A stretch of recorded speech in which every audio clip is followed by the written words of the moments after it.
Well, hello and welcome to all of our viewers around the world. I'm Fiona Lang-Sharp, IBCLC Director of Communications and MC here at Gold Learning.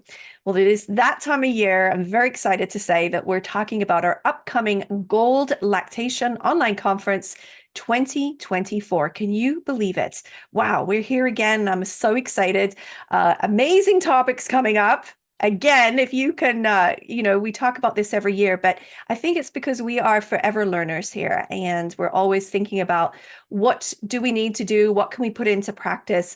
And today we're going to talk to Charlotte Treitl. You can see that she's here with us. We're going to talk about her topic a little bit, navigating exclusive pumping insights from the latest research. I think you're going to be pleasantly surprised because I just got to listen. This is actually part of an add-on package. And of course, I got to listen first. I feel very privileged right now. Thank you so much, Charlotte. Charlotte is going to be part of the Unlocking Milk Production Keys to Clinical Assessment and Management lecture pack. Now, if you've been with us here before at Gold, and I know Charlotte has, we have these deep dive add-on packages which you can add on to your conference. Everything is over on the website, so you can go to goldlactation.com right now, register for the conference, and grab this add-on package because I think it's going to be a hot one. So welcome to Charlotte. It's good to have you here today. Thank you so much. We're going to talk a little bit about your topic in just a minute, but please remind folks where you are in the world and, who you are, what you do, that type of thing. Yeah, thank you. Thank you so much for inviting me. It's really exciting to speak for Gold. I'm based in the northwest of England, so I'm a northern bird, as we'd say. Yeah. I support families all over the world, though. I do remote support, but I also run a local breastfeeding group. I support families online. I've got my fingers in lots of pies. And I like to be as involved as I can be in providing infant feeding support for parents Mm. in whatever way they choose, and being as inclusive as possible in that practice. That's me in a Ooh. nutshell. Yeah. I love that. And I know that you focus on, you're also a sleep coach as well, Yep, right? Is that the yep, right term? And right. this is something that you really love. And that's another big topic that we can leave that for another day because that's a whole nother course, right? Yeah, Um, absolutely. but I do love what you do. And I knew of you and I know a little bit about the work that you've done previously to coming to us here at Gold. Now, this topic, so I'm trying to communicate with you who are listening in right now. The excitement that I have about I've just listened to this presentation, and I said right in there. So when you listen to it, you'll hear me say that just really captured me, and it really did. So every now and again, you have very special speakers like Charlotte that come along, and they really do know how to do sort of that knowledge translation. But Charlotte, you also were talking about this was some of these things were new to you. You were Mm, learning as you were producing. yeah. Tell me really what was surprising to you, or what you loved learning, or what disappointed you even, in sort of engaging in this topic. Yeah, so pumping is something that I have personal experience with, not exclusive pumping, but it's something that I've done. So I was really interested to see what other people's experience were. So the first thing that really struck me about digging into the research is how much of it is just clinical. Mm, A lot of the early research is just around clinical stuff, pumping for increasing milk supply, babies in NICU, babies that aren't latching, and really kind of medical based stuff. right. And actually, some of the best papers that I found that we talk about in the presentation are focusing really on the lived experience of parents. And I think really that's key to lactation support, isn't it? It's looking at what's happening for this person that's in front of me, and how can I guide them and Mm, support them to be in a place that feels more comfortable and confident for them. So it surprised me that that feels like a new thing in the right. research, Yeah. given how emotionally charged a practice it is to Right. EP. Um, but it was really interesting, and I spoke to lots of parents in my own community to ask them about their experience with EP, and the the overwhelming, overarching feeling was that this was a struggle. It was Mm, not a choice for them. right. It was mostly something that they did because they felt they had to because their babies weren't breastfeeding. So the Mm, research kind of reflects that as well.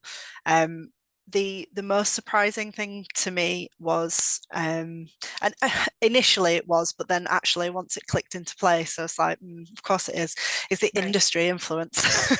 It's something that we perhaps are not seeing as widely because we're always looking at formula marketing, and actually breast pump marketing is getting really popular now, Mm, and social media influence. So some of those right. elements are really interesting to learn about, and I've just really enjoyed putting the whole thing together as something different. And I'm guessing that most people, when they see the title and they're thinking about it, they're going to think that it's about the research around what we know about breast pumping in order to increase breast milk. Right. And I wanted to try and provide something less clinical that was Hmm. a bit more focused on the personal dynamics of expressing. So Right. hopefully that will come across to people. Yeah. I still see this as very clinical topic though, Yeah. in the element of, well, and this presentation, I should say. So the things that I was thinking about, and this is where, I was sort of, I sort of sat up and paid attention because I said to you, I felt like, you were directly speaking to me, and I've been in practice for, a long time. And again, similar experience to you, I wasn't an exclusive pumper, but I was definitely a pumper at given times through necessity. And so, yeah, when I was thinking about how I'm going to utilize what you just taught me the next time I sit with a client is really to explore maybe some more of, the whys. How did we get Yeah. here? What was it you initially wanted? Because I think there's definitely some counseling in there that, and I know that we all try to fit that in, but I think that I actually need to be a little bit more intentional, and potentially, the awareness of the industry. I thought that was very interesting because you threw out some numbers there about, how much money is expected um, to be produced, and it's quite staggering. Yeah. When I looked at that, and that is the number of, how much money is the industry going to be making off of exclusive pumping. Yeah. And so there's a big drive again to influence parents to perhaps do this. Yeah. And I was like, whoa, wait a second, Yeah. that is something that, that could be a huge challenge. And another marketing influence that, essentially is not covered under the code, but we can argue that another time too, how that sort of Yeah. fits in. But it certainly is, a marketing influence, which I also myself I don't like when, we're so badly influenced, we're sort of turned upside down, and we feel driven towards something Yeah. because our situation was left undone, or we didn't have the people in our village to help us. And that you also connected with in your presentation as well. There was some really heartfelt messages. As a reminder that we've probably heard before, but I don't know, some of them really did, they stung a little bit, Mm. So why do you think that for all the people, for all that there's so many resources out there, why are we missing these families, Charlotte? Why are they not connecting? I mean, there's so many different reasons that people end up where they are with Right. exclusive pumping, and as the research found, there was no one pathway that these families Mm-hmm. walk. There is no one set of circumstances that lead them into that situation. Yeah. But I do think a huge factor is around industry influence, Mm-hmm. and um, I mean, we are seeing much more now, aren't we? Videos on TikTok and Instagram of women who are massively overproducing milk, Right. Yeah. and there's it's pervasive, and it's getting into the consciousness of moms and parents who are thinking, well, I can only produce a really small amount of milk when I express, or what if I can't do that when I'm trying to Mm-hmm. feed my baby, or that's what I should be aiming for Yeah. when I'm pumping, and without really the understanding that those types of practices are also harmful and are the outliers. Right. It shouldn't be that we have women who are pumping who have Mm-hmm. gallon milk bottles attached to their pumps because they're filling Right. them every time they pump. Yeah. That's the another. I mean, the information that I could have given in this presentation Sure. about Yeah. social media marketing Yeah. is, I barely touched the surface of this, but Yeah. I think social media has a huge uh, a lot to answer for, basically. Mm-hmm. But I also think it comes down to essentially those gaps in healthcare. It comes down Right. to people not being educated enough to give the level of support that families need, or not having the Mm-hmm. time. Certainly in the UK, we have issues with, the number of midwives that we have is just not enough. The number of health Right. visitors that we have I is just saw not that. Yeah. enough. Yeah. Yeah. So we're understaffed, overworked, and the birth rate is declining, but people are still having babies every single day, Yeah. and the caseloads that midwives have in hospitals are increasing. So instead of being able to sit with maybe 2 or 3 families in a 12-hour period that they might be in hospital, they're seeing 10 or 11 or 12.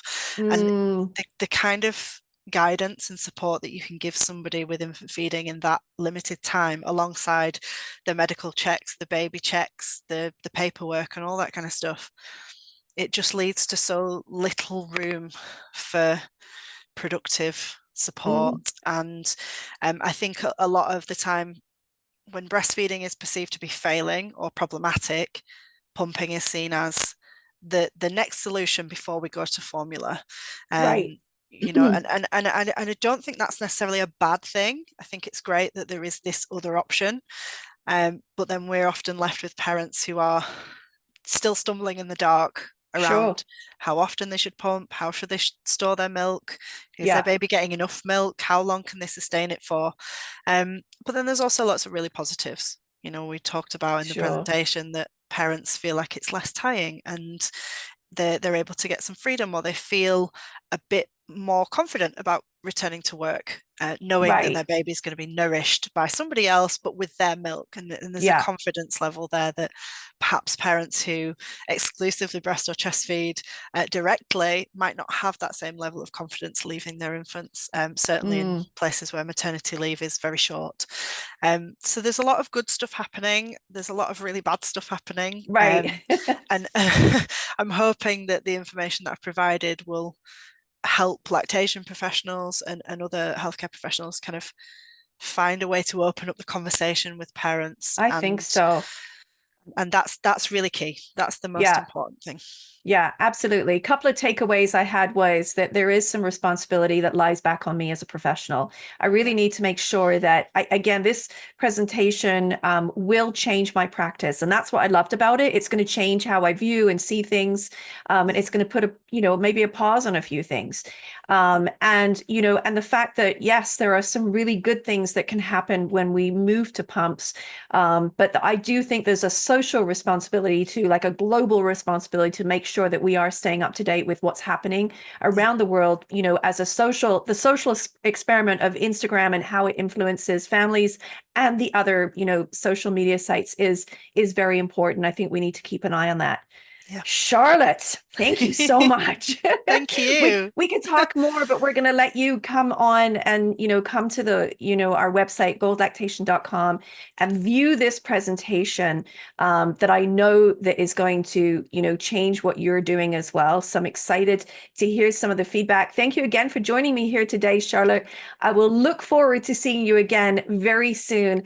And to all of you, our viewers, thanks for chiming in today and being with us. We'll look forward to hearing your feedback too. Thank you again. Bye-bye for now.